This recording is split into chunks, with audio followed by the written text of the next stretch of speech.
Hi, today I'm going to explain a romance, fantasy movie called A City of Angels. Spoilers ahead. Watch out and take care. The movie opens with a sick child lying in a room, while her desperate mother attempts to treat her.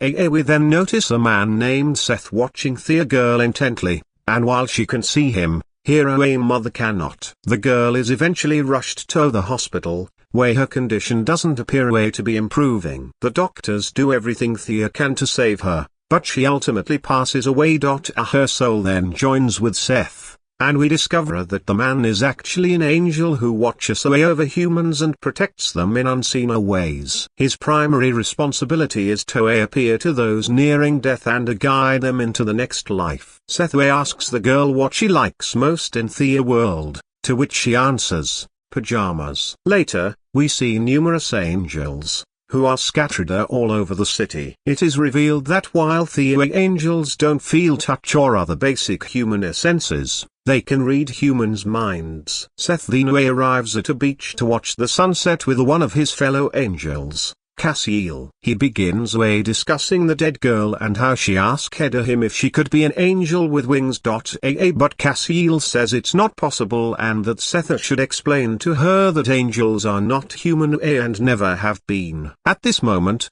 a heavenly sound fills the air as the sun finally goes down. Next, we meet a heart surgeon named Dr.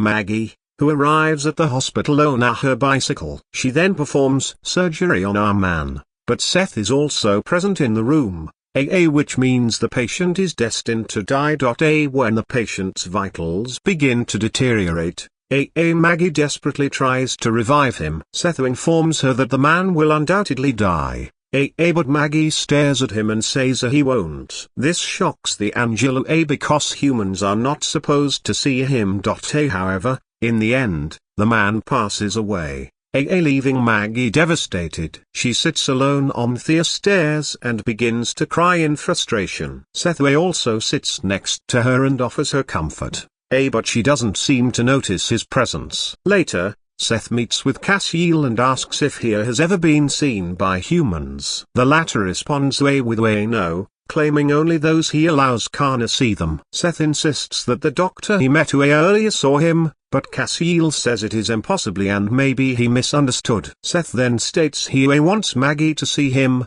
and when Cassiel asks why, he answers he simply wants to help her. The scene then cuts to Maggie, who is still devastated and unable to forgive herself for what happened. Jordan, here a fellow doctor and boyfriend, reassures her that it is not her fault and comforts her. He also suggests that she go home and take a rest for the time being instead of stressing herself out. The two hug each other, and we notice that Seth is also in the room and he feels sympathy for the poor woman. Later, as Maggie walks down the hospital corridor, Seth makes himself appear in front of her. He strikes up a conversation and reveals that he has come to see her, which surprises the doctor. He asks if she's okay, and Maggie reveals that she recently lost a patient. The angel then addresses her by name and explains that people die when their bodies fail, and it's not her fault. He also informs her that the man is still alive,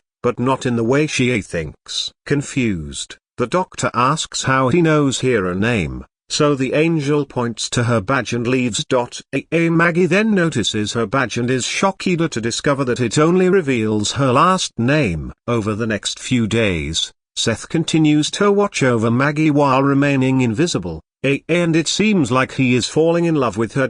He begins reading her mind and realizes that she is also constantly thinking about him. One night, Maggie wakes up to find a book on her nightstand and gets confused. She assumes it was a gift from her boyfriend to help calm her down. Maggie begins reading the book with great interest and soon comes to enjoy it. However, the next day, when she mentions it to Jordan, he admits that he did not give it to her, leaving her puzzled. Later, Maggie visits the library to find out who gave her the book, but the clerk is unable to tell her. Soon after, she comes across Seth again, and they begin happily chatting about the book she's reading. Maggie asks what he does for a living, and the angel reveals that he is God's messenger. Amused, She inquires as to what message he has for her, to which A responds that he has already given her. At Thea's point, several angels appear in the library and A stare at them, making Seth very uncomfortable.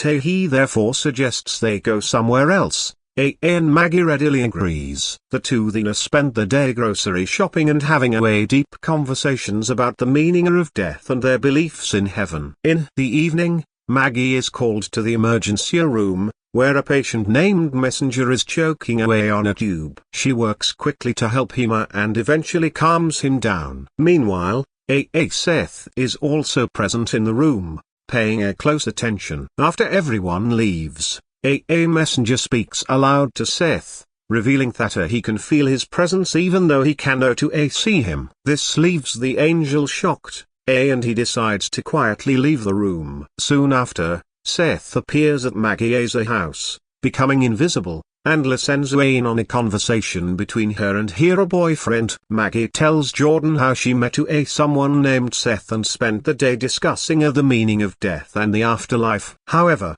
the guy just makes fun of her, asking her if she's the kind of doctor who prays in the operating room. His words hurt Maggie a bit, so she quickly changes the subject. She then gets in the mood and engages in coitus with Jordan, making the angel feel extremely jealous. Afterward, Seth heads to the hospital and makes himself appear in front of Messenger. The two begin chatting, and it soon becomes clearer that the old man is already aware of the angel's identity. He also realizes that Seth is in love with the doctor and jokingly teases him. The two then go to a nearby diner, where Seth questions the old man about how he knows his identity. Messenger finally reveals that he was once an angel who chose to become a human. Seth doesn't believe him at first. The old man explains that angels have free will. He says that if Seth wishes, he can also become human by jumping from a great height. The next evening,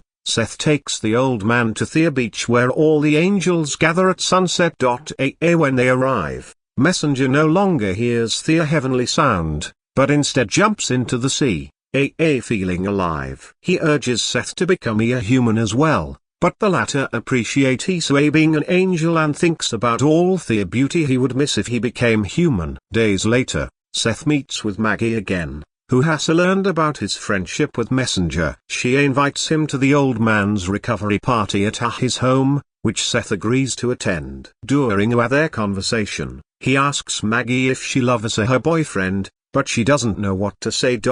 She then asks him why he always wears the same clothes and why he hasn't given her his phone number. She questions if he's married, but Seth denies it and suddenly kisses her. The angel, who can't feel anything, asks Maggie if she felt that, which leaves her even more confused. The scene then cuts to Messenger's party, where Seth is busy taking Polaroid photos with the old man's granddaughter. Meanwhile, Maggie tries to learn more about him from a messenger and asks how they met. The older man responds that he and Seth work together in a construction, but she doesn't believe him. Later, when Maggie looks at the Polaroid pictures from earlier, she is shocked to see that Seth is nowhere to be seen. Instead of his image, there is only a bright light next to the little girl. Later, we see Maggie and Seth in the kitchen, where she asks him about his birthplace and his parents. The angel doesn't know how to answer, and he accidentally cuts his finger. Maggie then notices that he is not bleeding,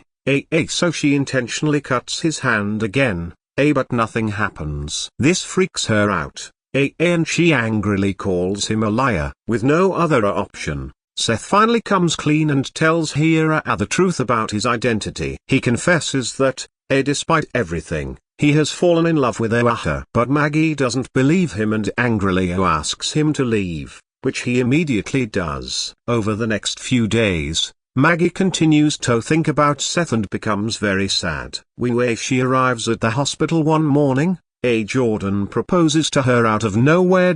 He delivers a heartfelt speech about why Thea would be ideal together and asks her to marry him. Maggie realizes that she doesn't love him, but still asks for some time to think about it. Later, The doctor meets with Messenger and questions why God allows some people to meet if they cannot be together. The old man then reveals that Seth is an angel of death can't feel anything no fear, no touch, and no hunger and he is immortal. However, Seth is willing to sacrifice all of these for Maggie, because he loves her more than anything. Upon hearing this, the woman is shocked and asks how Messenger knows all of this. He reveals that it is because he was once an angel himself who decided to become human. Afterward, Maggie goes to the library, where she finally meets Seth after several days.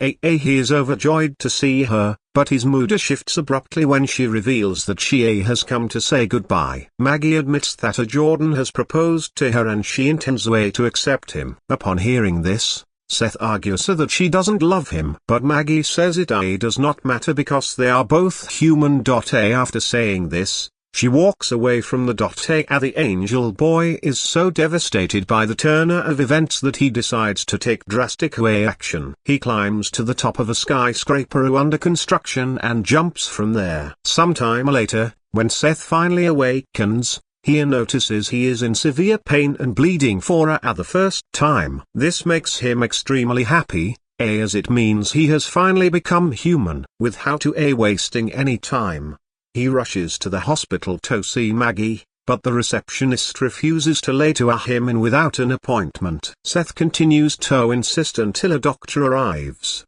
who turns out to be Maggie's friend. She then reveals that Maggie has gone to her cabin in Lake Tahoe for a vacation with Jordan. Upon hearing this, Seth is a bit upset, but he still decides to take his shot. However, while on his way, he is approached by some thugs who brutally beat him up to rob him.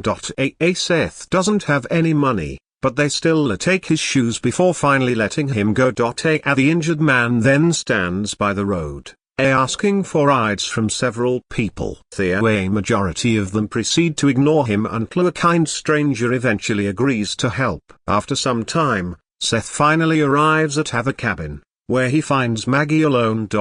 She is shocked to see his wounded state and moved by the fact that he gave up his immortal life for her. While Maggie is tending to his wounds, Seth asks if he's too late and if she accepted Jordan. But Maggie reveals that she couldn't do it because she doesn't love him. This makes Seth very happy, and he kisses her for the first time as a human. One thing leads to another, and they finally end up making love that night. The next morning, Seth takes a shower, while Maggie prepares breakfast for them. She decides to visit a nearby convenience store and do some shopping. While riding her bicycle back down the hill, she lets go of the handlebars and enjoys the feeling of happiness. But moments later, she unfortunately misses an incoming large truck and gets into an accident.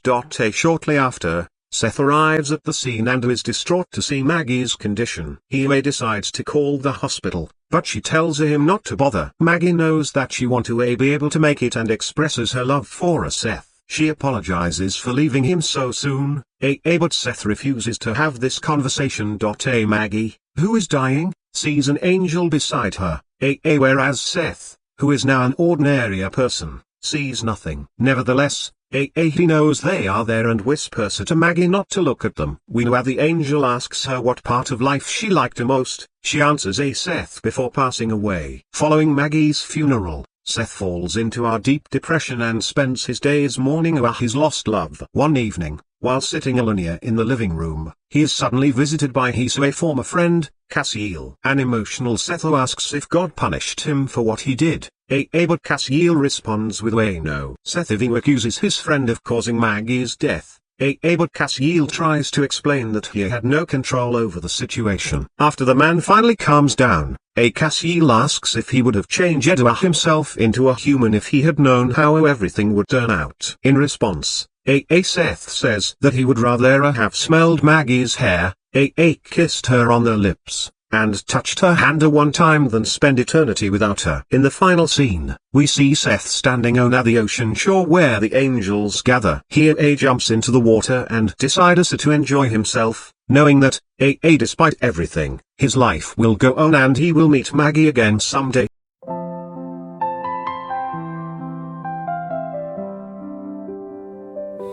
Street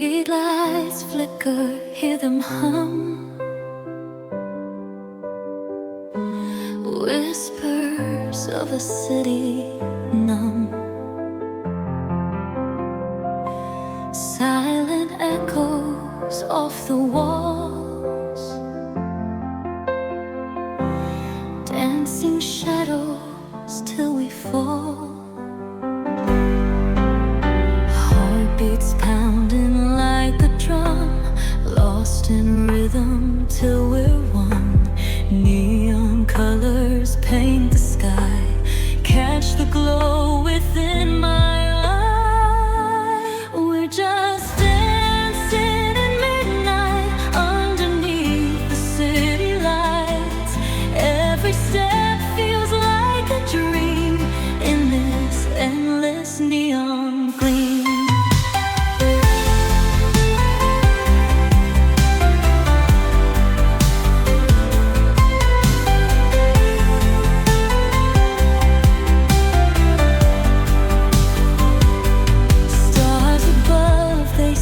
So close, twirl and spin like ghostly hosts. Hold me tight, don't let me flee. In this dance we both are free. City's heartbeat pulses loud, lost in the electric crowd. Feet are moving hand in hand, making memories unplanned. We're just dancing in midnight underneath the city lights. Every step feels like a dream in this endless neon gleam.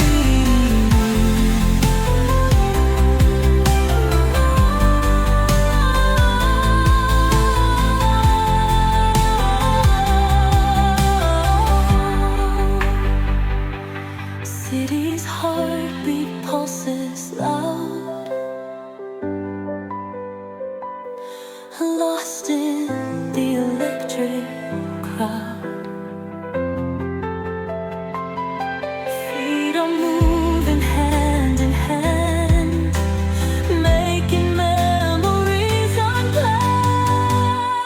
We're just dancing in midnight underneath the city lights.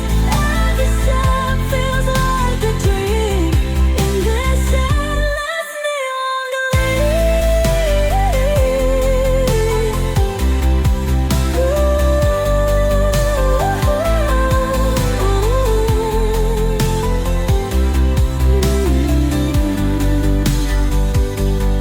in this dance we both are free.